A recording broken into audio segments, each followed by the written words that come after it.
Good morning 10th class. बेटा आज हमारी जो कविता है सूर्यकांत त्रिपाठी निराला कवि हैं। कविता का नाम है अट नहीं रही है। तो देखो पहली कविता मैंने आपको करा दी है। अब इसकी सेकंड कविता है सूर्यकांत त्रिपाठी निराला की। इस कविता में कवि ने फागुन मास की मादकता का वर्णन किया है। यानी कि फागुन मास कौन सा होता है, जो हमारा फरवरी महीना जो होता है वो फागुन के अंदर आता है, तो हिंदी में उसे फागुन कहते हैं। और फागुन मास में बसंत ऋतु आती है, तो बसंत ऋतु यानी कि फागुन मास में आती है, तो फागुन मास या बसंत ऋतु की शोभा का यहाँ वर्णन किया हुआ है। तो कवि जो कह रहे हैं वो यहाँ पर उसकी सुंदरता का वर्णन करते हुए कविता पढ़ते हैं। अट नहीं रही है आभा फागुन की, तन सट नहीं रही है। कवि कहता है कि शरीर में फागुन मास की यह सुंदरता किसी प्रकार भी समा नहीं रही है। अट नहीं रही है, सट नहीं रही है, यानी कि समा नहीं रही है। आगे कह रहा है कवि कि यहाँ जो है कवि कह रहा है कि फागुन मास में इतनी मादकता है कि वह कहीं भी समा नहीं रही है। कहीं सांस लेते हो घर घर भर देते हो, उड़ने को नभ में तुम पर पर कर देते हो। कवि अब कह रहा है कि परमात्मा को संबोधित करते हुए, हे प्रभु या हे प्रिय, आप पता नहीं कहाँ बैठकर अपनी सांस के द्वारा प्रकृति के कोने कोने को सुगंधित कर देते हो। यानी कि वह सुगंध प्रत्येक घर में समाई हुई है और तुम ऐसा लगता है कि उस सुगंध के कारण ऊंची कल्पना के आकाश में उड़ने के लिए भी पंख पैदा कर देते हो। अर्थात उस सुगंध में मन ऐसा करता है कि उड़ने को पंख पैदा हो गए हों। आँख हटाता हूँ तो हट नहीं रही है।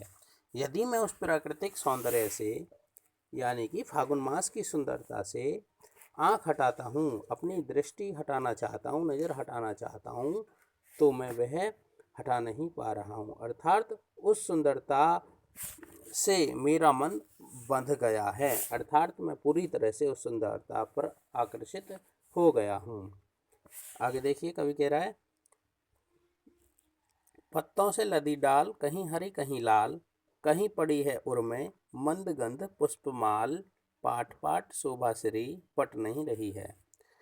अब कवि ने यहाँ कहा है कि फागुन मास में यानी कि बसंत ऋतु में पेड़ों की डालियाँ पत्तों से पूरी तरह से लद गई हैं और कहीं उन पेड़ों पर हरे पत्ते और कहीं कहीं लाल लाल कोपलें निकल आई हैं। यानी कि नए नए पत्ते जब होते हैं वो लाल होते हैं, तो कहने का मतलब है लाल लाल पत्ते और कहीं हरे पत्ते निकल आए हैं। कहीं पड़ी है उर्मे मंद गंध पुष्पमाल। अब कवि कह रहा है और उन पेड़ों पर कहीं ऐसा लगता है कि उनके हृदय पर यानी कि मंद गंध धीमी धीमी सुगंध वाले फूलों की मालाएं यानी कि सुगंधित फूलों की मालाएं पहन रखी हों। ऐसा लगता है कि उनके कंठों में, उनके गले में सुगंध से भरे फूलों की मालाएं पड़ी हुई हैं। यानी कि पेड़ों पर जब खिले हुए फूल ऐसा प्रतीत हो गए हैं। अब कवि कह रहा है, पाठ पाठ शोभा श्री पट नहीं रही है।